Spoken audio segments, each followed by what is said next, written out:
Okay, are we ready? Welcome to tonight's Safety Committee meeting. Today is Monday.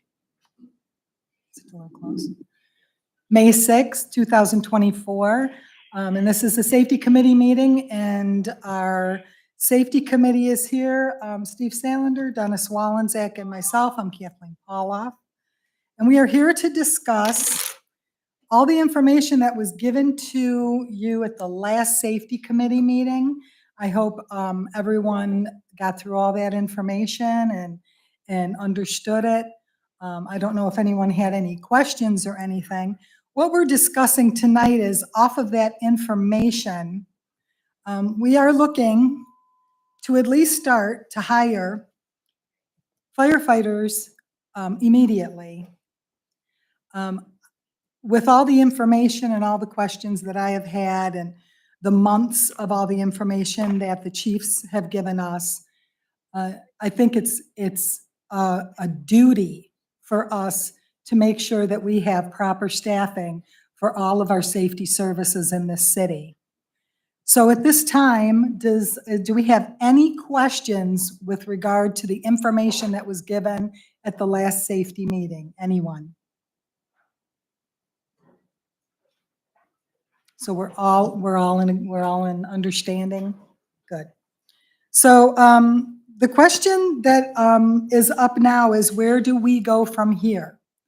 At about a month ago, it was turned down to put a ballot up for a income tax levy to support our safety services. And since that was voted down, we need to discuss where we go from here. So I would like to pose this question to administration, if they have any thoughts or ideas on where we go from this point. Well, where we go from here is the decision is, you mentioned if we wanted to hire firefighters, there's going to be an expense. And some of the things that we articulated in the safety committee meeting prior to this talked about where we are in our fund balances and what that means to the city general fund balance and the impact that'll have on it on a going forward basis. So,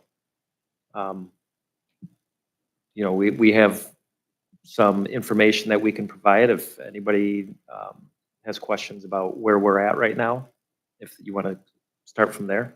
Okay. I do want to start from there.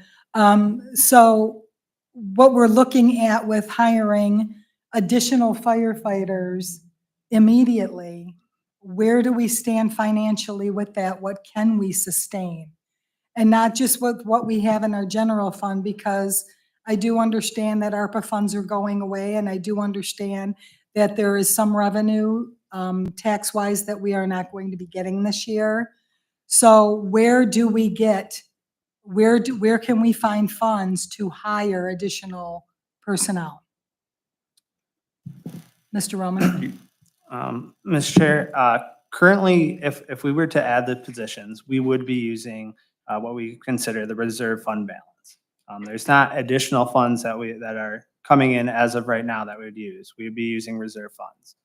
But when you're talking about 3 versus 12, our fund balances can handle 3 a whole lot easier than 12. It would be about an additional $220,000 to $250,000 this year, and then on a going forward basis, it'd be somewhere between $450,000 and $500,000 annually. That would be adding to the budget. Currently, if I had to estimate where we're going to end this year in the general fund, I would estimate that we're going to end with about a $2 million deficit throughout this year. We ended the year around 16.4 million, so that will bring us down to about 14.4. That again, that's estimate with the way the income tax net profits come in. It could come in higher, it could come in lower. As the months go on, we'll have a better idea. And around October, I would say we'd have a good set idea of where we'll end. Where we'll end the year, or where we're going to go into 2025? We'll have a lot better idea of where we'll go into 2025 but we're still unsure with the way the net profit payments are working. The only thing that we can kind of depend on is withholding, which has been steadily going back up since the end of COVID. The numbers that I'm seeing were a little bit ahead of last year. So that makes me feel confident that it's going to continue to rise, and hopefully there are some additional funds coming in next year. Because I don't want to just leave this, with, okay, this is what we can afford, this is what we do. We'll hire 3 right now, when in essence, we really need 12. So how do we do that? How do we get up to our standard? And that's where we are really looking towards that SAFER grant. And that would help pay for them for the first 3 years. After that, we do need some sort of other revenue source, whether it be that we land an industrial site, the city grows and we end up bringing in additional funds. We may be able to sustain them. But as of right now, it's the SAFER grant that would pay for those for the next 3 years, if we get it. So when does that come out, Chief? We did, Mr. Chair, sorry. We did apply for the SAFER grant. We do expect to maybe hear something from the SAFER grant, at least sometime this year. They do say it's around September of this year, but it's a very competitive grant. So I will say that grant is ultra competitive. There's only $330 million for the entire United States to be able to, that individuals apply for. As far as our grant application, I will say that I truly believe we've put in a great application explaining the fact that 4 firefighters added per shift will give us an additional staff station, which would be Station 42, would not only decrease our response times, but would take us from a 0% meet of the NFPA 1710 standard to a 100% or nearly 100% meet of that standard. And that's what we can only base our staffing levels on. As far as the conversation when we talk about, well, if we applied for a competitive SAFER grant, and if we get it or don't, that was really where the conversation really kind of got to 12. 12 was because that's the number that we need to be at our full standard. But I would like to just touch the base on that, as we went through the process of the staffing, it started with our community-driven strategic plan. Having the multiple stakeholders in the meetings, discussing what during our SWOT analysis, what our strengths were, what our weaknesses were, where our opportunities and where our threats are at. And both in our opportunities and threats really lied on our staffing levels. And so the strategic plan also called out a long-term funding source, because we understand that, that's an increase to the budget, as we talked about. But we also understand that this could be a process over time. That the time of having 12 firefighters at once came because that would be the requirements that we would be held for under the SAFER grant. But we're fully prepared to be able to adjust our operations and grow organically over the course of 3 or 4 years as we can continue to add to the staff, meaning we're not needing 12. We need 12 right now, but I'm saying that we could make do as we continue to grow, rather than forcing some undue, expense to a point that we would put ourselves in a situation that, we couldn't, maintain these positions, because ultimately that's what we want to do. And I think that, when I went back and reflected, previously on maybe how the information came out on previous safety meetings or conversations that we had in this, I think it really got talked about of, new fire station number 42 or the replacement thereof, and doing a study and all this other. And that's just on me kind of looking at what long-term plans are, but understanding that the priority is the staffing. We need the staffing first and foremost, and we need to have them strategically placed within our city so they can make good response times to our most busiest districts. And it doesn't require us to have a brand new station. It doesn't require us to have a major remodel, but it would require a little bit of work. I think we would be able to talk to Steve Schrake. Jim Gilmore was the previous building and zoning individual that gave us a temporary occupancy for Station 42 prior to opening up Station 41. And I do apologize. Station 41 being the one on Wynn Road, Station 42 being the station on Wheeling Road, on Wheeling Street, so by St. Charles. So the plan would be that as we continue to get the staff, that we would want to staff Station 42 and at least start out with having a medic unit there where bulk of our calls coming in are EMS runs, that we would be able to decrease those, emergency response times and be able to get to the emergency a lot sooner. And we would be able to work this over with Steve Schrake, and talk to him about going through Station 42, and that plan is to happen this week.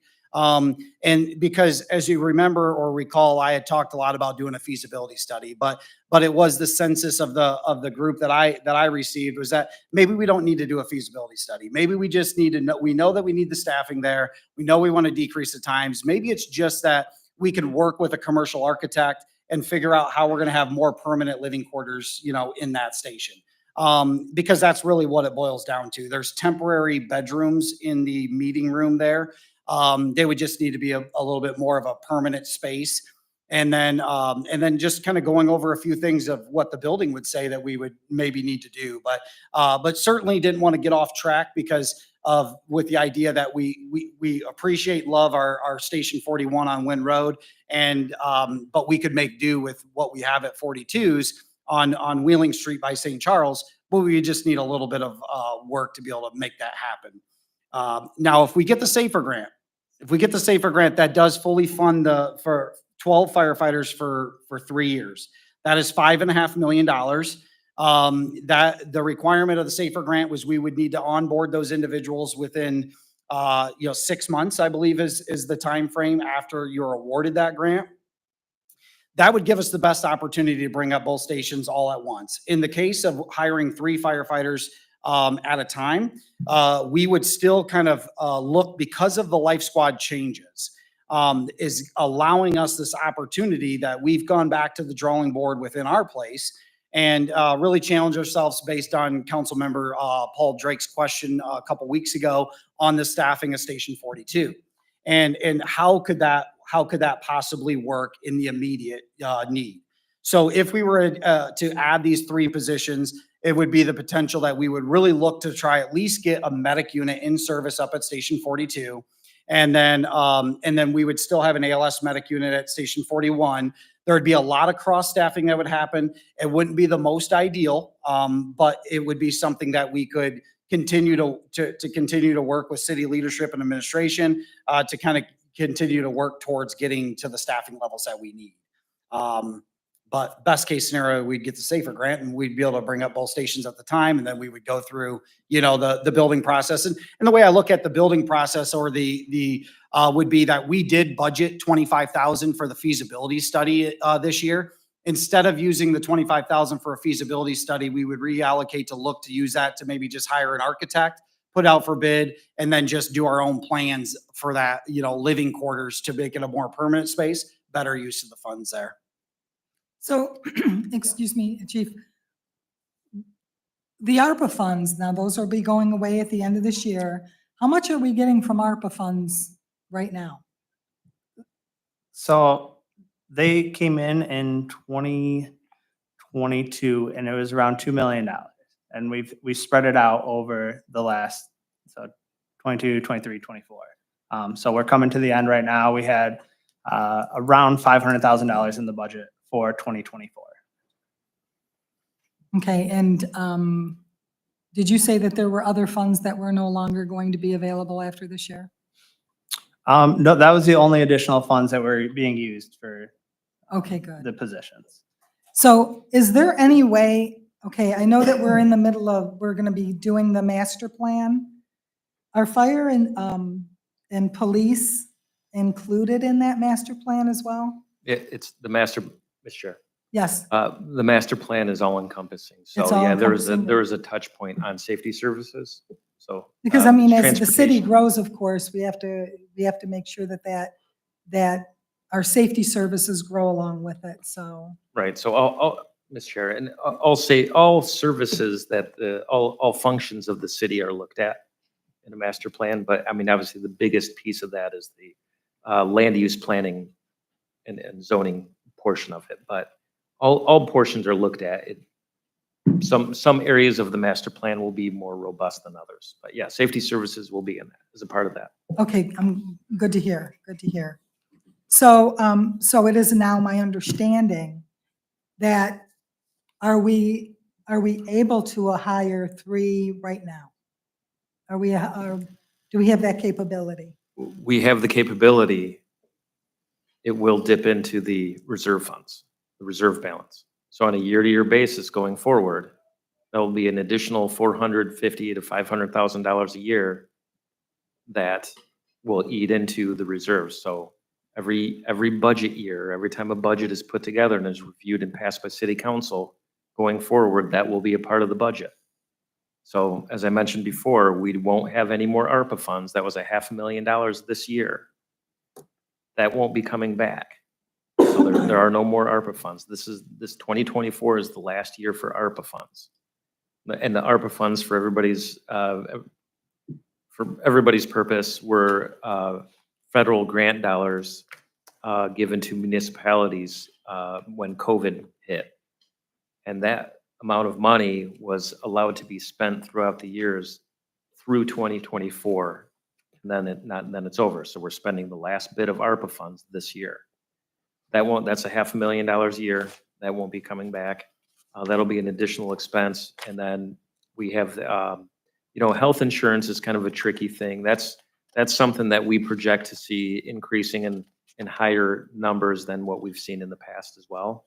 So those are just a few of the points. I can point out some other things too, but I mean, that's the cautionary part of this, of hiring people right now is, yes, we do have reserve funds. However, on a going forward basis, those funds will be in the budget every single year, adding positions.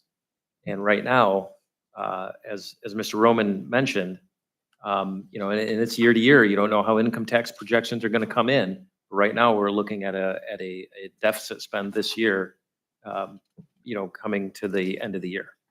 So with that being said, we're just going to get 3 firefighters on right now and there's no plan to expand that? Or is it a wait and see for what's coming up? Is it a wait and see for development? Is it a wait and see of what's going to come here for business? I mean, how do we work this into making sure that we have at least a standard of staffing?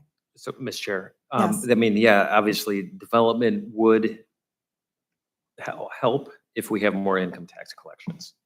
So more jobs in the city means more income tax collections to the general fund.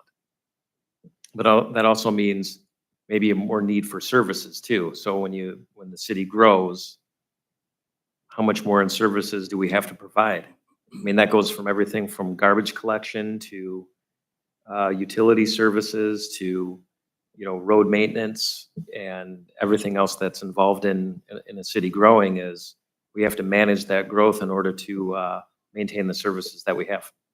So, I mean, yeah, economic development projects would help. I mean, that's what it comes down to, is more jobs in the city means more income tax revenues for the general fund. Because, and I already asked Mrs. Ackerman if this was okay, but there was a good article in the Metro Press today, because the point was posed.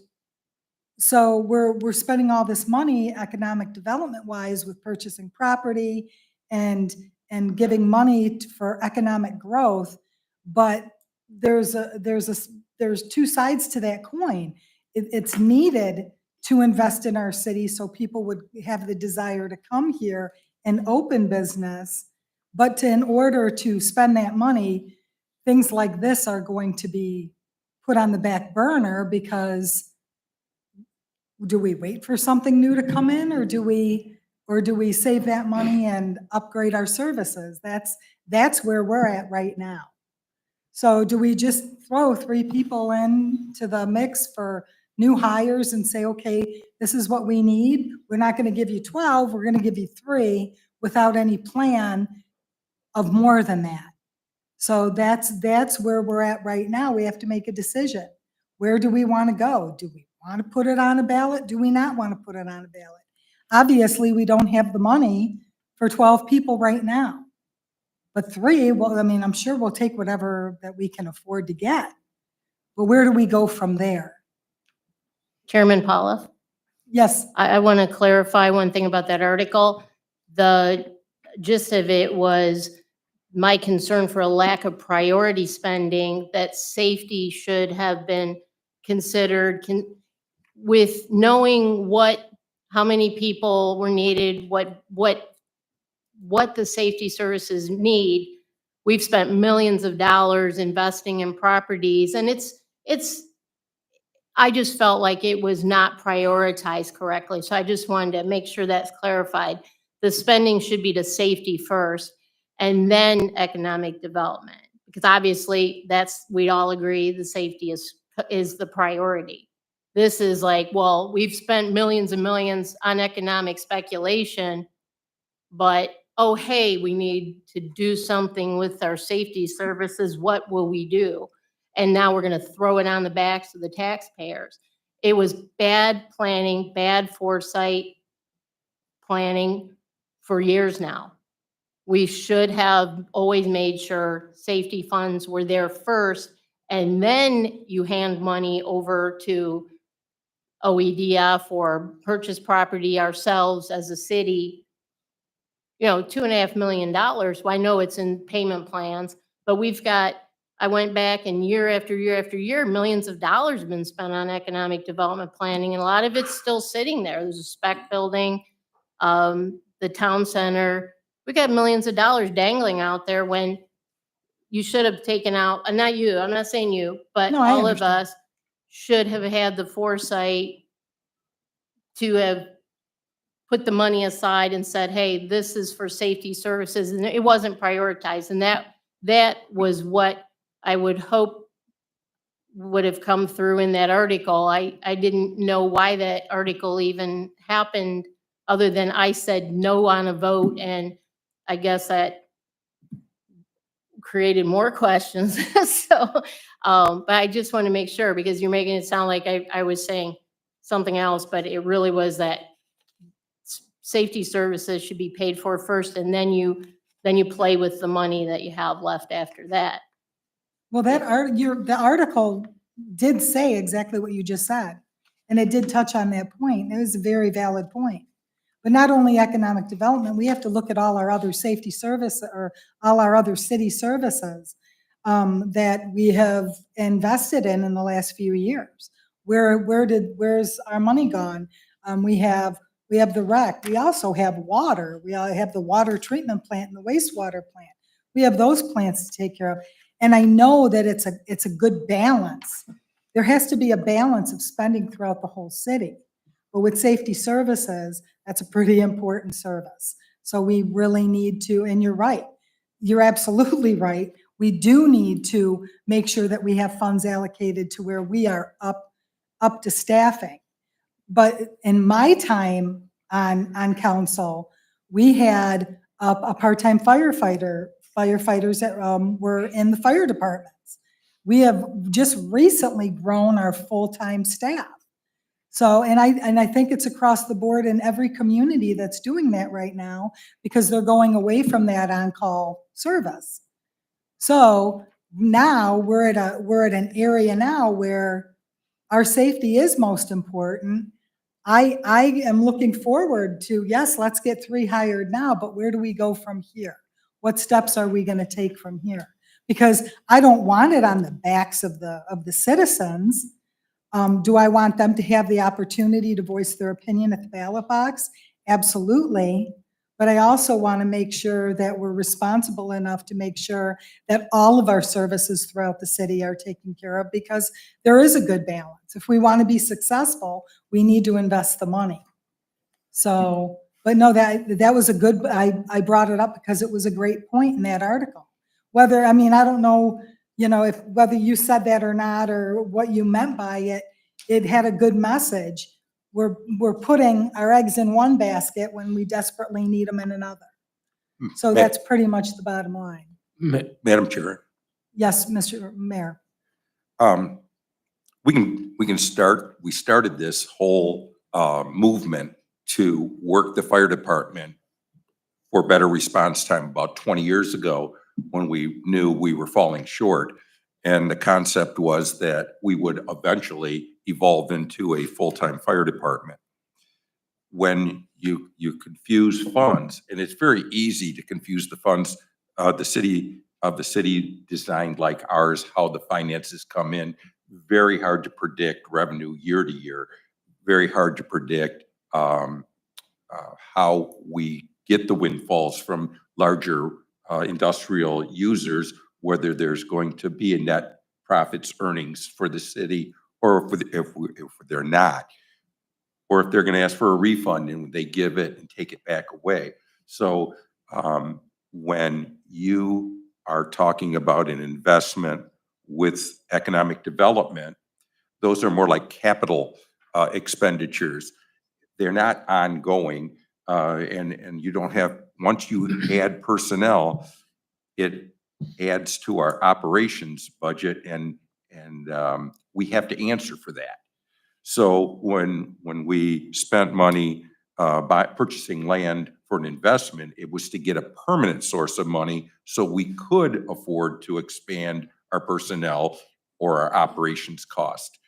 The investments that the Economic Development Foundation has made with significant amounts of money were one-time shots, each of them. And once you make those payments, you hope that someday you get a return so that we can expand our average revenues for the city so that we can expand our operations. That's what we were merely trying to do. So 20 years ago, we start planning, and we always knew that if we were going to add and have a full-time fire department, we're going to add a significant amount of personnel or significant addition to the operations of the city of Oregon. So we had to do one thing first, is figure out how would we add to our revenues. Over the years, it had always been looking like it was going to go to a payroll income tax increase. We even zoomed in on it in the last 2 years here and thought if we were going to successfully have a full-time fire department, we would have to fund it in the most, we thought the most reasonable way to do it would be to have the payroll income tax. There was we didn't do a good enough job explaining how the city's budget works, how when you see $15 million laying there in a reserve account, that it looks like, oh, we got plenty of money, we could hire them today. But we like to have that balance left after we figure out how our expenditures are going to be for each year, leaving that money there for the emergencies that come up. And knowing that if we would just steadily draw from it, one day it would go zero and then negative figures. So we were trying to be responsible. We didn't want to hire a bunch of people not knowing how we'd pay them. That's why the suggestion was to proceed with the payroll income tax increase, and to be reasonable, put a limitation on how many years. So if we did get other revenues coming in, we could choose not to put it on the ballot in future years. Right now, you say, you ask the question, well, what is the plan? The plan is, until we would love to have a full-time fire department, staff it completely. But we have to have that money. The only responsible thing to do is to have an understanding of how we were going to pay those individuals. We'd like to make them permanent, not till the money runs out of the reserves, and then somebody's got to go home. That's not responsible. So we can make do. We've made do for years, the 20 years up to today. We didn't make do as well as we'd like to. We'd always like to do better. But we thought there was a consensus at the time we were just wrong. Mhm. So now, if we were trying to put a payroll income tax increase on the ballot, we'd have a lot of work to do to convince the community to take away the doubt that we established a few weeks ago. Not that we couldn't do that, but it would take a strong effort on all of our part. People say they want to have all these safety services and it's a top priority. Well, if that's true, we got a lot of work to sell to the community that they will be kind enough to support that on the ballot. Right now, with the doubt that we cast up here, I don't think we'd be that successful.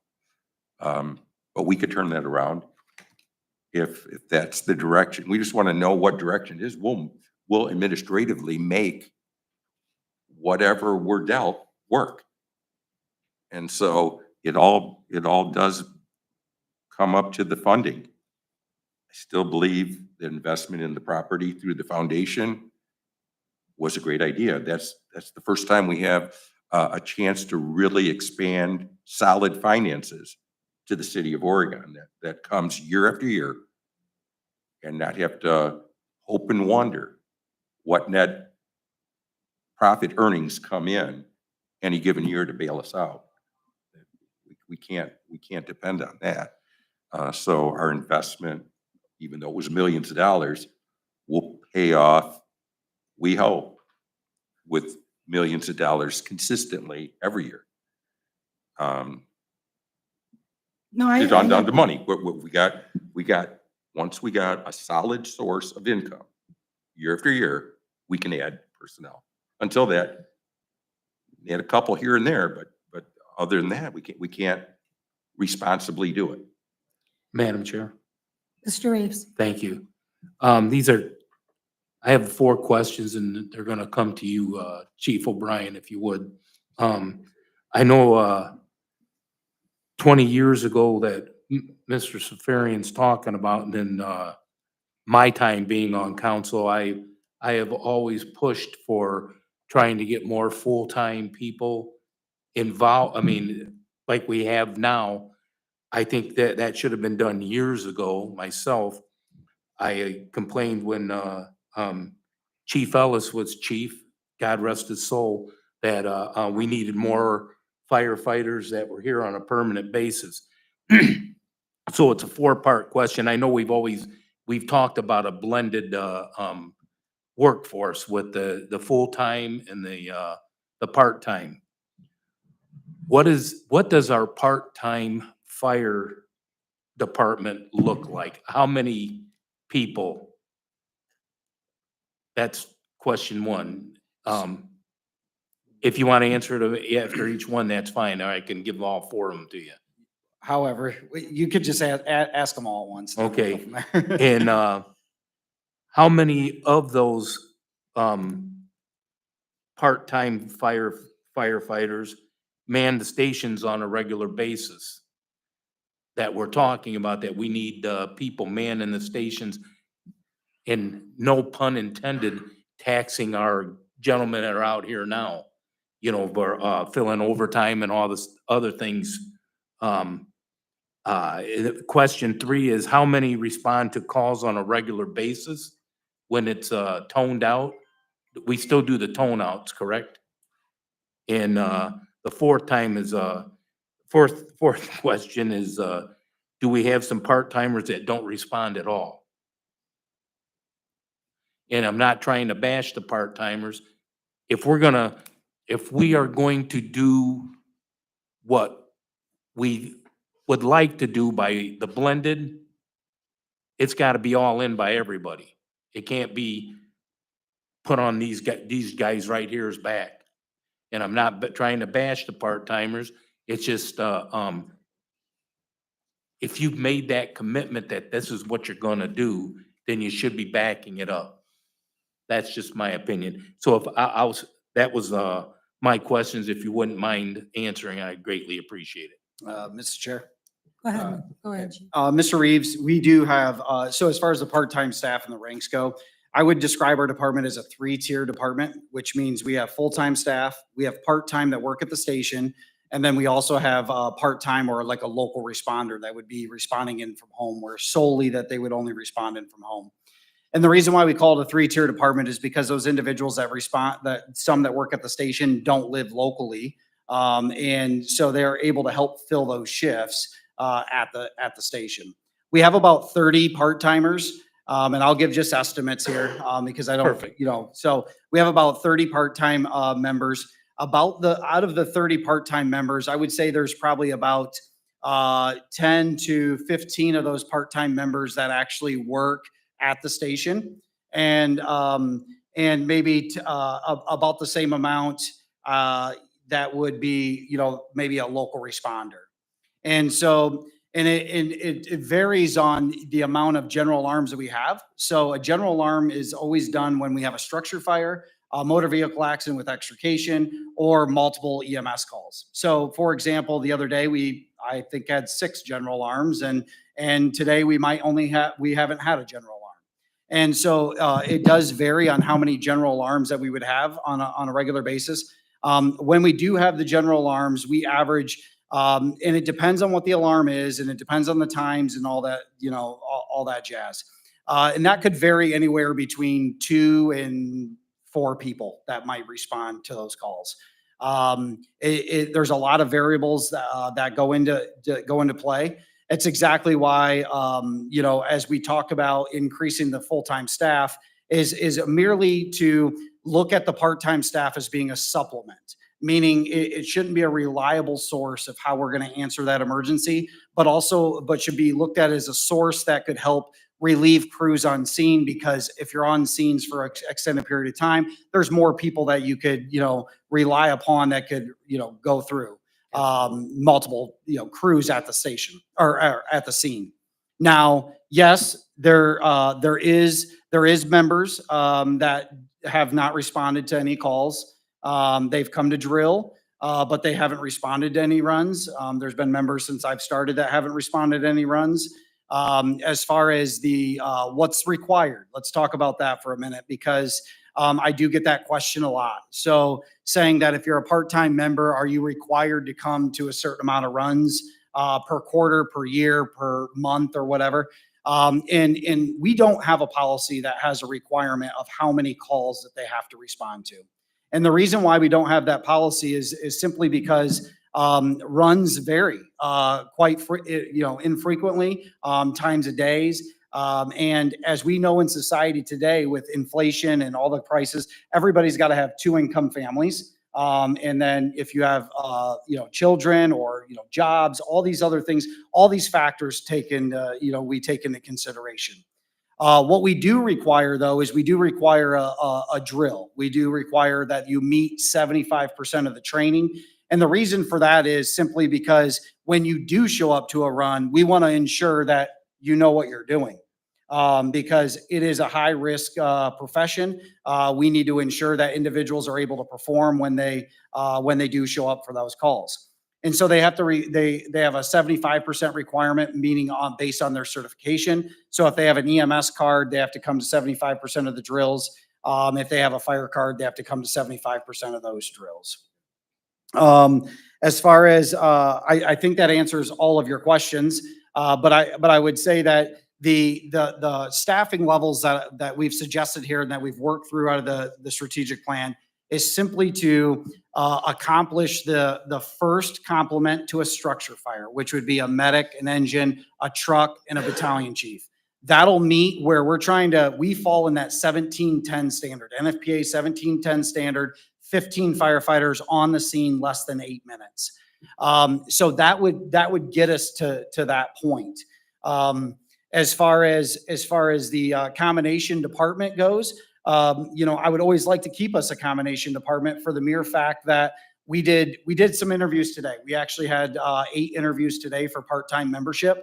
And 2 of those interviews were individuals that would be responding for a local responder, one being that gentleman that was in EMT school, just graduated, just got his EMT, but lives local in Oregon, wants to have a profession in the fire service. So by having a combination department allows the door to be open for individuals like that to be able to have a place to start, rather than having to have all of their training before they can apply for the full-time spot. So it's a good balance. But the staffing levels that we're talking about is the first complement for a structure fire or the overlapping EMS calls. So essentially, as we talked a lot about, we have 30% of our calls are overlapping. So when you average 9 calls a day, 3 of those being overlapping calls, which just requires more people, to answer those runs.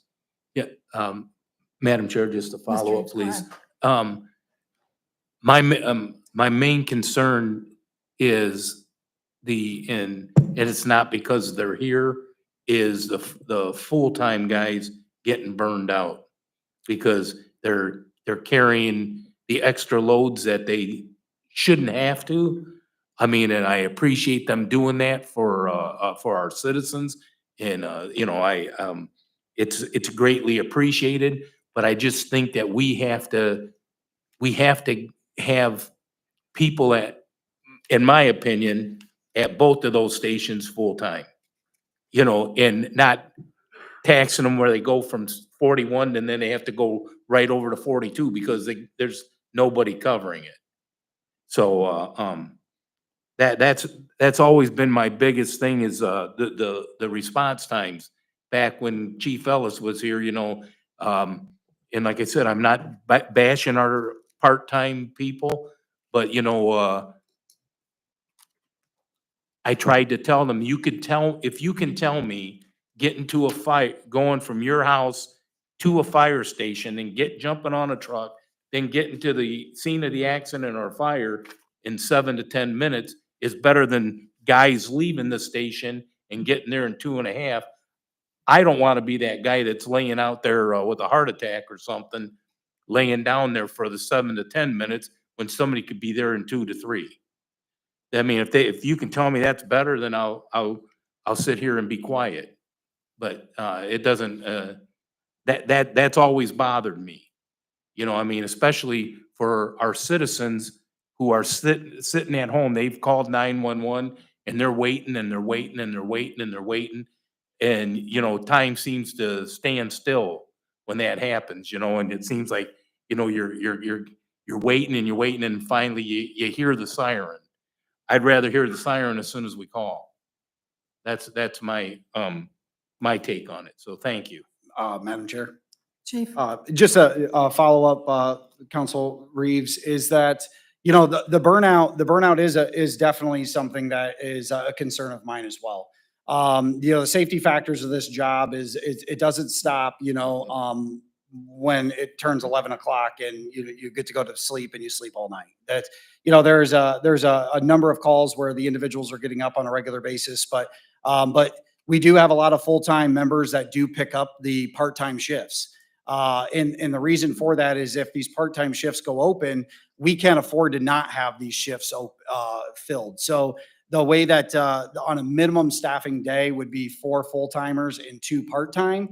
If there's no part-time that's signed up, then the full-time sign up for those shifts to at least just get us to that 6. And 6 just fills ambulances. That does not put anybody on a suppression unit, which would be a fire truck. And but now that's why it's so critical on these changes with the Life Squad is that at least 6 will then put 2 people to a fire apparatus. But those 2 people is still not ideal when you talk about 2 in, 2 out, and the safety factors that go along with putting our membership in these situations where they got to make these calls. So burnout is definitely a concern, and we are looking at the same thing to be able to ensure that we just have the proper staffing. Thank you. Thank you Thank you, both. Madam Thank you Chair. both. So, one thing that I had thought of, listening to this, we've heard all of this before, and thank you, Councilman Reeves, for bringing that up. So, in my 10 years of being on council, I've seen the balances of spending. I've seen how the budget works. And I don't like to put extra burdens on the taxpayers. So now we're in the position, nobody wanted it put on the ballot to have 12, and we're gonna put on 3, and we're doing it under the premise of waiting for what develops and what doesn't. Well, what if it doesn't? What What if we're left in this exact same position? Where do we go from here? So we only have a deadline through probably the end of this month to safely get it on the ballot.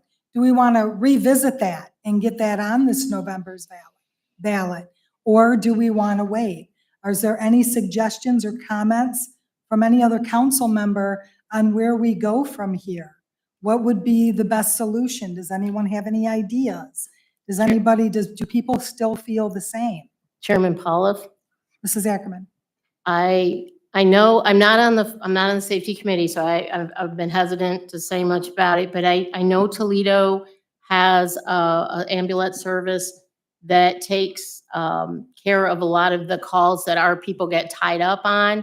And my mother is at Gardens of St. Francis, so pretty much a regular occurrence there where they're just transporting. It's a person with a DNR that just, is getting moved from this facility to this facility. Or I just see our resources tied up a lot with what Toledo has determined to be a more economical way of handling those non-emergency patient transports. I mean, I would like to see if we could look into that and see if that would be something we could utilize to save money. But I think that this has been the situation for quite a while where, the house out at 42 and the Bay Shore one have not been utilized, and kind of put all our eggs in one basket at 41. Now coming into this year, I'm kind of like, the mayor wants a full-time staff of firefighters. Chief says he can work with the combo. Terry says for 20 years, that's what's been working towards a combination of part-time and full-time.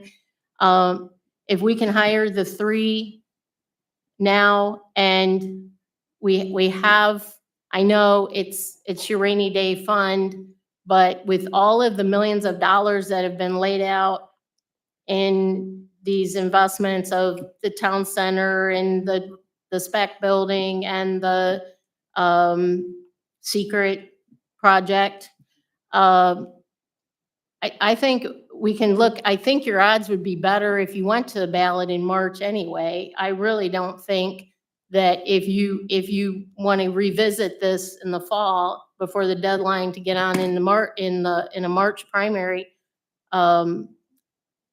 I just don't think I don't know, what are you going to do if it fails? If you put the effort into and we kick the can down the road and we wait till November to decide to find out whether the people want their income tax raised. I mean, can we look at some of these other possibilities before we resort to that? That's a great question. Madam Chair, Mr. Mayor? of course, we always look at all possibilities. We thought that was most practical at the time. And I have no problem waiting if the decision is made to add to the payroll income tax, when you do it. It's just that I believe it may come to us having to do it. We got to figure, we got to be we all are on, I believe, the same side. We just have different opinions at how we get there. And I don't think Chief O'Brien said he preferred the way of the 3-tier system. He said he could make the 3-tier system work. Every fire chief we've ever had here has told me that they would prefer a full-time fire department, every single one of them. When we were looking for chiefs at the time, people that came to apply for the job, when they found that we weren't looking at the time for some additional full-time, they didn't even consider coming here. They were very abrupt because it's very difficult to do. Waiting, I could share something that happened to me when I was 11 years old. My mother was dying. I used to stay home, take care of her. I was her walker. She was on my back, and her feet were touching the ground, and she had cancer throughout her whole body. As we made a slight turn to go in our kitchen, her hip broke. We didn't have 911 at the time. We had the 243-3161, and I had to walk with her on my back to the phone that was on the wall, dial that, and then wait for a long time for someone to come get her off my back. And I, at 11 years old, it was a challenge. But I did it. I don't want people to have to wait like that. It feels like eternity when people, you know, when you're having a serious problem and you're waiting. I thought hours went by. Why You know, would they, why, if we get the 3, and as he said, that would put rescue squad at 42, then Get what for free? I think the biggest weight is the 911 consolidations cause the biggest weight for everybody, but we should never went down that road. We didn't have an Right. option. Pardon me. No. Now, let's not get in the weeds with 911 consolidation because that ship has sailed. There's nothing we can do to turn back on that. The only thing we can do right now is make sure that our fire services are strengthened, our police services are strengthened, and it is mostly for the safety of the citizens. That's where we're at today. That's what we're concentrating on today. And I appreciate your story, Mr. Mayor, I really do, because nobody does want to wait. Paul, did you have something? Just from a point of view of budgeting, every year we go through the budget process and, capital expenses are completely different than operating. If you make a large capital expense and those funds don't recover, you simply wait to purchase more things. You wait till those funds build up. But operating is expenditures every year. If I propose positions in my department, I should show that there's either a savings to pay for those positions or there's some other revenue to pay for those positions. In water and sewer, there is dedicated revenue. There's dedicated revenue. And if we're hurting on operating, we raise rates. And unfortunately, that's what you have to do. When it comes to positions, I can't see hiring these positions without a dedicated revenue. And it's going to affect other general fund departments, street department. I'm just telling you, you create these positions without revenue. What happens? What happens when the revenue's not there? Okay, it's fine if you want to reconsider putting something on the ballot. But what I hear you guys saying, if you're waiting for that SAFER grant, to me, I think every voter is going to want to know if you're going to get that in September. Okay, if there's other economic development, I know you guys are all thinking that will bring all this money, but that even then it's going to take a long time before you see that. So to me, I think it's wrong to hire these positions without a dedicated revenue to pay for them. That's just my view. I agree. I don't want to put it out there as I'm putting it on the extra, on the backs of the taxpayer. It is the fact that things are getting expensive and we do need something that is sustainable and something that is going to keep these responders employed. I would hate to take and hire from a rainy day fund only to lay them off a year later and still be in the same hole we are right now because we don't have the dedicated money to it. I want to call you Madam Chairman, Chairman Poff. The vote was made to spend $500,000 on a payment installment. I know we have all other installments, we have other options on other properties. And instead of putting higher taxes on taxpayers, I mean, do you look to see us spending that 500,000, minimum of 500,000 a year? That there's your. We're looking at millions. We're Well, looking for at your what- three on a year-to-year basis, if you cut back on the spending on buying up properties and you sell some of the properties you have and end some of the options that you have, then you would have the funds to commit to. But it seems like the cart is always before the horse of wanting to make sure we have that 500, 1,000, a million, whatever unlimited amount that the administration wants to spend on economic development. And again, the safety is an afterthought. Commit the money to that first, then see what you have to spend on your economic development. And you'd have at least for the three, did you say it would be 400 and some thousand? Correct. Okay, yeah, we spent that in one vote, so it's there. It's there. I don't like the scare tactic of making it sound like we're in this dire strait and we can't afford these 3 firefighters until we have more information, until we find out about if an ambulance service would save us money and manpower. I mean, I think we have other options. I think resorting to raising taxes on an already overtaxed population when price of living is so high. I think we can find money and do better in the spending that we're already doing. Again, like I say, am I correct? Like, we spent 500 grand. I know we have a lot more. Mr. Roman, what do we spend each year in having options on properties? I know I don't mean to put you on the spot and not give you a chance to look that up, but I know it's a sizable amount of money that could go toward safety. From my understanding on the option side, it would be under 20,000 to the best of my knowledge. You only For your- you have no properties under option in Oregon now? I think this will be a better question for the administrator, if you could. Ms. Chair, Mr. Mazur. right now, I believe we have one option that's out there. Correct me if I'm wrong, but that option was $5,000 to hold that option, and that would go towards the purchase price of the property.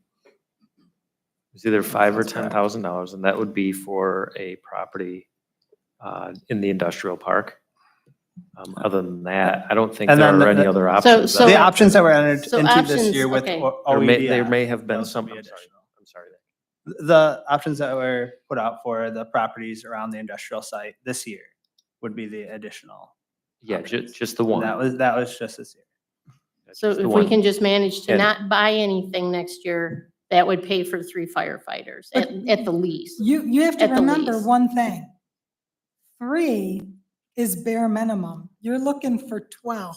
But will you need 12 if we use an ambulance service? That's what I'm saying, is that this is a kind of a fluid situation, and it could change, a lot of things can change between the SAFER grant, the money coming in from Synovus's build out, or I should say turnaround, the big fish they want to land in the industrial park, what's going on in the town center. I mean, we've got a lot of things in the air. So I would not be in favor of jumping to, we got to throw something on the ballot and raise everybody's taxes. I think that I would be opposed to it. And so if that's what you're asking how does everybody feel about it? Well, that's where I come in on it, and everybody else do whatever your conscience dictates.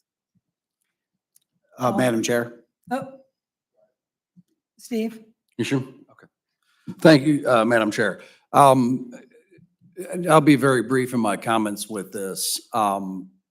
As we spoke individually prior to even calling the safety committee meeting, if we can get 3 firefighters hired now, 3 is better than 0. It's not 12, but 3 is better than 0. My concern is for the faces I see out here and the faces who aren't here, the men and women in that service, because I keep hearing this is dangerous to not have proper staffing. We don't have the people we need to do the things we need to do. It's not only putting our community at risk, it puts the folks on our team at risk. So I would suggest, and I will state fully supporting as I had to you individually, if we can hire 3 now, that helps. Let's hire the 3 right now.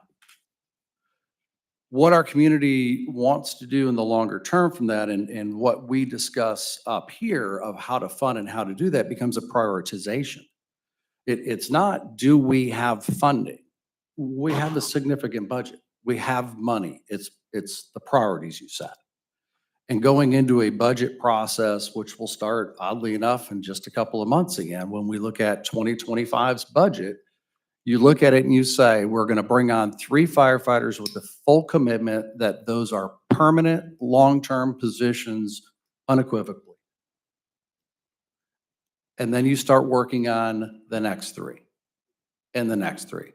And if the SAFER grant comes through and can help us buy 3 years of time to help accomplish that, it allows some of the questions we have in the public to be answered. What happens with the development? What happens with this grant? Is there an extension to that? Is there something with the other service provision that could work for us? Is there development that occurs that can better us?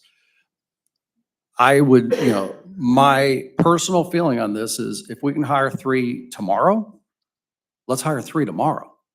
Let's get them in, let's get them on staff, let's get them ready, let's get our community and our force protected to the best of our abilities today while we continue to work on the long-term funding.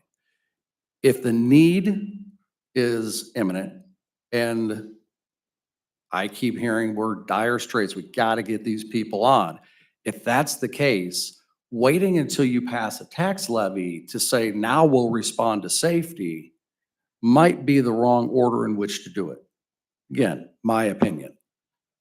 We can find funding in short-term sources through the next 6, 12, 18 months, even 24 months to make sure that we're at least bringing some individuals on for a better continuity in service and a better safety support for our service and for our community. We found out how to pay for that. Mr. Roman, I respect your opinion very greatly. As I understand, the funding piece of this becomes the challenge because those dollars do come from someplace else. That's where this organization, this city council, this administration has to decide if this is the priority, then this is the priority. It's not the afterthought, and it's not if we get additional funds, we can do this. It's we will start to make the funds. Because I would fully support, if there was a motion today to hire 3 people tomorrow, I'm all in. We need to make sure we make this a bigger priority for our community, not if we get a vote or when we get a vote to support with funding. Because if we put this on the ballot and wait till the fall, all we've done is waited another 6 months. And if the community says no, you've waited another 6 months before you could ask a second time. Thank you, Mr. Mayor. Thank you, Thank Mr. you. Horner. Um, Mr. Roman. So Madam Chair, I just want to respond to both Beth and Steve's comments because I do respect them both because in Beth's case, she's saying, look, before you go to the voter, you better show you exhausted every possibility to fund this department every other way other than going to the taxpayer. That's fair to argue that. But Steve is also saying, hey, there's a fine balance here. What about your safety? If you need immediate safety now, you can't just wait for that. So I get that. But I have to believe if you want this to work, there's gonna be a levy at some point. I think there has to be the planning for that, no matter what. So I respect you guys' viewpoint. I just think from budgeting, if I propose positions, I should have a revenue source before I hire somebody. Because if I don't, what happens to my other departments? How do I fund everything else? So that's it. No, I agree. I agree. Madam Chair. Mr. McKenzie, did you want to say something because you had reached out to me earlier? Did you? I would like to say something. If you could come up to the podium really quick, please. In fact, at this point in time, I'd like to defer to our union president. If he can make a statement first, I know that he has something prepared, and I'd be willing to follow. Okay, please do. State your name, please. Kyle Schilke. First, I'd like to thank you for the opportunity to share a few thoughts on behalf of the Local 4093 Oregon Professional Firefighters Union. The City of Oregon is continuously presented with growth opportunities, whether it be new businesses moving into Oregon, manufacturing, restaurants, or the anticipated development of a new downtown. The future of Oregon is full of amazing opportunity and growth. With this growth, realizing its impact on our public safety services is important. It's vital that those living in the city of Oregon and those visiting can all be assured that they have the best safety resources available. If we are dedicated to providing these services, we must strive to provide exceptional fire, EMS, and rescue response. Achieving these goals requires equipment, financial backing, training, and most importantly, staffing to perform these services. With population and urban growth rates increasing across the country, all fire departments are feeling the strain on staffing due to this increased workload. Without adequate staffing, response times decrease due to overlapping calls. The necessary equipment cannot be utilized due to a lack of people to operate it. And on-scene performance begins to suffer due to firefighters attempting to perform the work of multiple firefighters at once. This in turn has a massive effect on a firefighter's situational awareness and can present some dangerous situations for our firefighters. The city of Oregon has been blessed for many years with its volunteer or paid-on-call staffing model. I myself have been a paid-on-call member with Jerusalem Township Fire Department since 2008, and the culture within the volunteer departments is very admirable and highly respected. However, with the growth of our community, training requirements, certification requirements, and demands of the members' home life, being able to meet these demands of increasing call volumes and call complexity becomes extremely difficult. I myself find that my own attendance with Jerusalem Township has drastically decreased due to these same demands. While I have great respect for the paid-on-call members of the Oregon Fire Department, the history, and the culture of the volunteer model, there has been significant fluctuation in staffing and call response. I have had the pleasure of working alongside many of these members on various calls. Their knowledge, professionalism, passion for the job are unrivaled, and I'm proud to be part of the Oregon Fire Department with them. However, we are at a point where there is a need to continue to supplement the staffing model with additional full-time members. Members who can fully dedicate their time to the Oregon Fire Rescue Department as their primary profession and can commit to the career efforts to their professional careers as firefighters, paramedics, and EMTs. I encourage the Oregon Fire Department to continue to fully support the heritage-rich paid-on-call division of the department. However, these efforts need to be supplemented with additional 24/7 full-time staffing for the safety of our citizens and our members. While I do not currently possess the Oregon-specific data, NFPA 1710 states that an initial fire alarm for a low hazard response, similar to a single home structure fire, should consist of a minimum of 15 members. This response recommendation includes that these 15 members should arrive on the scene of a low hazard emergency or fire ground within 8 minutes on scene. Based on our current staffing model, on a fully staffed day, the most we will see responding from Station 41 would be 7 full-time members supplemented by 2 part-time staffing members. Please keep in mind, this is for what would be considered low hazard. In situations of high hazard, or for example, apartment complex fires, industrial fires, or as we have seen in the past, ship fires, this initial response recommendation increases to 43 firefighters in the initial response. That's 43 firefighters, paramedics, EMTs, all on scene within the first 8 minutes. While I understand there's a lot that goes into building a department to meet these standards, we're at a point where we need to begin extensive efforts to begin building towards meeting these goals. This will understandably take time, as well as many other factors to accomplish these goals. It is my intention tonight merely to provide a better understanding of the situation and that we begin making improved strides towards these goals for a better tomorrow for the city of Oregon. Thank you for that. So where it stands right now, how many on this board would be in favor of hiring 3 immediately? Before you ask, Oh, go ahead. I'd like to ask Mr. Roman a couple questions. Thank you, Mr. Chairwoman. Go ahead. Mr. Roman, what does it cost on an annual basis for a new fire hire? $110,000, $120,000 a year? So, I mean, a major part of that is whether it's family or single health insurance, but it'd be anywhere between 115 and 135,000. Okay.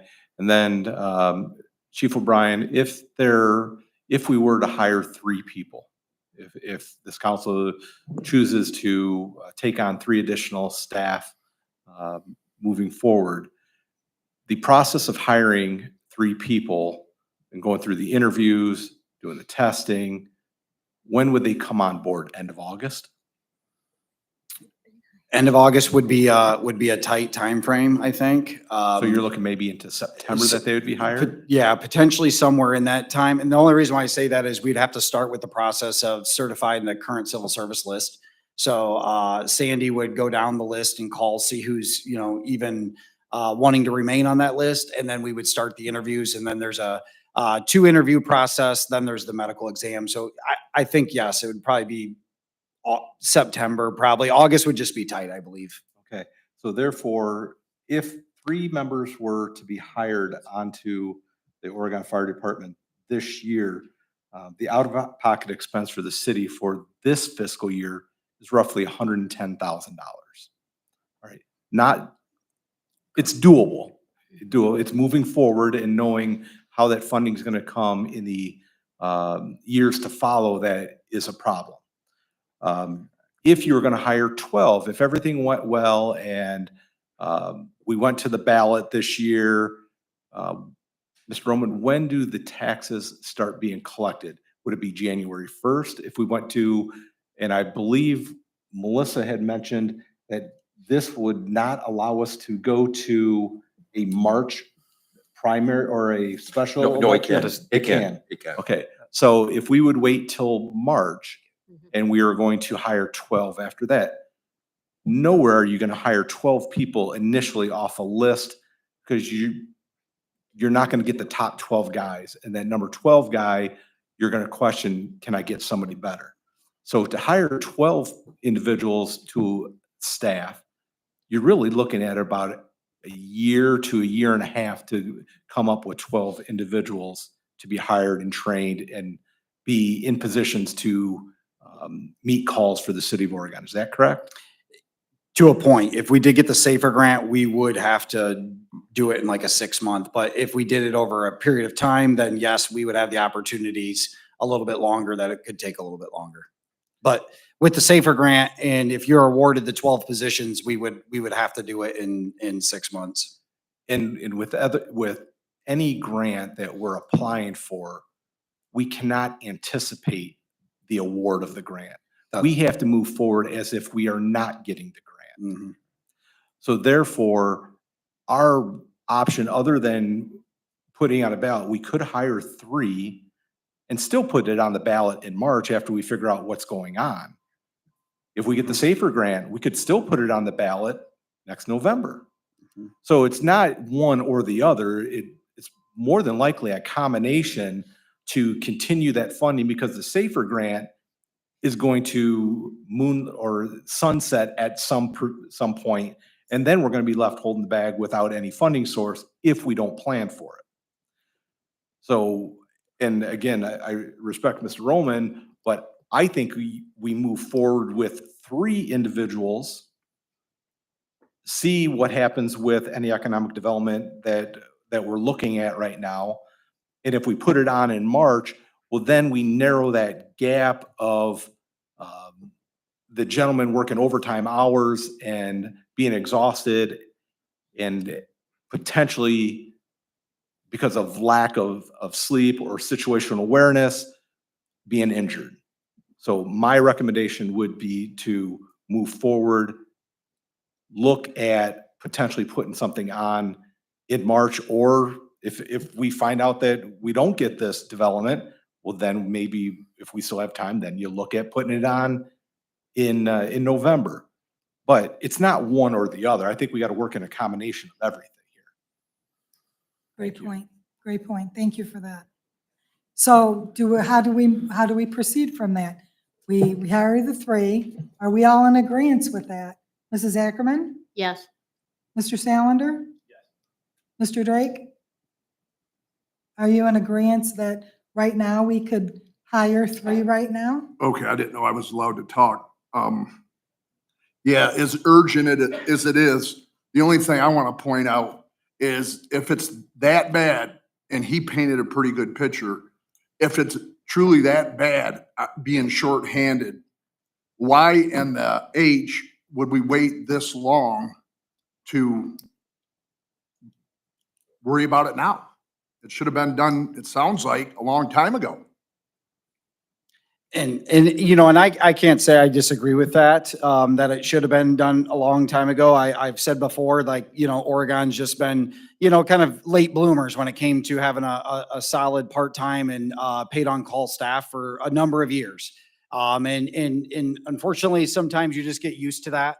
The cost is a lot different. It's a lot cheaper and it's easier to, continue to go on and depending on what that story is, told at the time. Speaking for myself, being here only a year and a half, doing the community-driven strategic plan, learning and doing the internal strategic plan to kind of understand where we're at is kind of why we sit here right now. Okay, and just one more thing, and I know I brought it up numerous times. This here says it all. All right? This is where two is. That's where what, 80% of the calls are. And why in the world it was built out there is beyond me. And it's just crazy. Thank you, Mr. Drake. Mr. Horniak, I would be a yes. you'll be yes. Mr. Wallendick, thank you for that. Mr. Reeves? Okay. So we will move forward with the hiring of 3 firefighters immediately. And can we look into what the next move is to put it on a ballot, whether it be November or March? I think we really need to look at that. We need to look at that option. Madam Chair, Mr. I think Vice Mayor. November's not, we would have to establish something in May, which I don't think we would be We would have prepared to do establish something in May. in May, So yeah, because they said what it was, to as go soon in as November. possible, right. So that's not an issue. If we have to draw support amongst Okay. the direction of this council of what they really want to do. Because that'll- we can't send a mixed message. so we can wait, we can hold it off a little bit, see what happens, and then hopefully decide for the March ballot. Is that where we're at? I don't know. Mr. Chair? No, Yeah. I'm talking You're in right. general. So, okay, we'll do that then. So we're going to be hiring 3 immediately and we'll look into the other options through the summer. Madam Chair, Mr. Mazer was. go ahead. Madam Go Chair, ahead. thank you. The next step from our end would be to, we would at some point have to appropriate the funds for the additional hires for this year. And then next budget year, we'll take a look at, and as Mr. Horniak said, we're a couple months away from getting started on next year's budget. So as we start to piece that together, we'll have to take a look at the budget and during budget time where we're at. But there will be, just expect at some point, there will be an additional, whether it's through a budget adjustment or supplemental appropriation later in the year. And it doesn't have to happen right now, but just know that that will come at some point as we go through the hiring process. Okay, thank you. Mr. Reeves? Yeah, just real quick, and I know it might not be real quick, is, we can't forget about the other department that came along with that, the policemen, with they're down 3 people right now. Is that correct, chief? Well, I don't think it's that they're down 3 I- people. It's I the understand. hiring. I understand, but we're down 3 people right now that are not, open positions.